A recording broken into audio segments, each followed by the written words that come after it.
Ky numër në rritje i ankesave ka ardhur si rezultat i ndërgjegjësimit qytetar për sa i përket të drejtës për qasjen dokumente publike sidomos dhe mbrojtjes së të dhënave personale, për çka sot kemi mbyll vitin 2025 dhe kemi bërë raportin të cilin kemi dorëzuar në kuvend me 1085 ankesa të dorëzuara nga qytetarët. Ne mbikëqyrjen e zbatimit të këtyre dy ligjeve bëjmë mbi bazën e inspektimeve të rregullta, sidomos të ligji për mbrojtjen e dhënave personale dhe ankesave që na i drejtojnë qytetarët. Çka vrehet kohëve të fundit te mbrojtja e të dhënave është interesimi i qytetarëve në mbrojtjen e privatësisë tyre,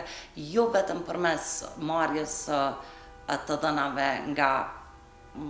kamerat, apo edhe këto llojet e ankesave që kryesisht kanë qenë në fillim marketingu i drejt për drejt kur na dërgohen mesazhe apo thirrje telefonike pa pëlqimin ton, mirë po edhe në mënyrën e ndryshimit të dhënave, qasjes në të dhënat e veta, por edhe keqpërdorimeve të tjera që kanë bërë kontrollues të ndryshëm, domethënë biznese të ndryshme, institucione publike, por edhe mediat kur publikojnë të dhënat e qytetarëve të rëndomt pa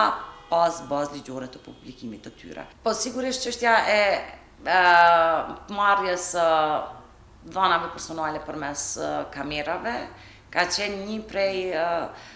bazës ankesave më të shumta, pas parasysh që edhe është e njohur më lehtë për qytetarin, në një rënon po në anën tjetër dhe ka qenë abuzim total me kamerat nga ana e qytetarëve, pas parasysh që s'ka pas pothuajse biznes në Kosovë që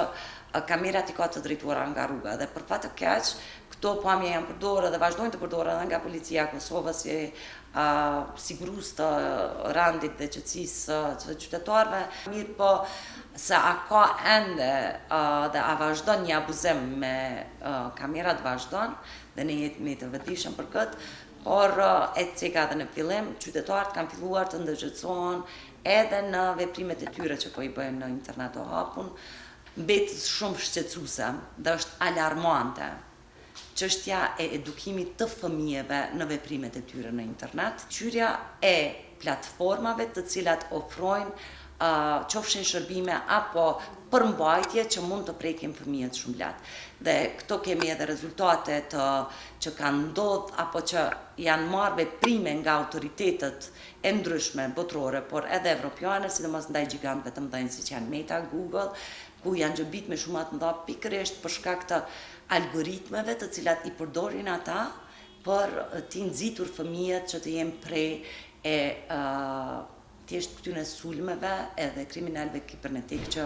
janë nga pedofilët e pastaj edhe tek ata të cilët profilizojnë përmes mbledhjes të dhënave qytetarët dhe i keqpërdorin ato në mënyra të ndryshme. Këto 5 vite agjencia ka lëshuar shumë gjoba, edhe kur po them shumë janë shumë në krahasim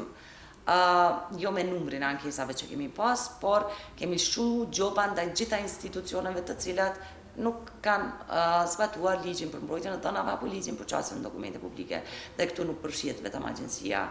e inteligjencës, por janë ministrit, janë komunat, janë administratat tatimore, është administrata tatimore, janë shumë institucione tjera, OSHP-ja, KRPP-ja, ku kemi lëshuar vendime, thashë se kemi lëshuar vendime detyruese, kemi gjobite edhe Këshillin Prokurorial, kemi lëshuar vendime detyruese edhe ndaj gjykatës kushtetuese, edhe gjykatave tjera në Kosovë. Domethënë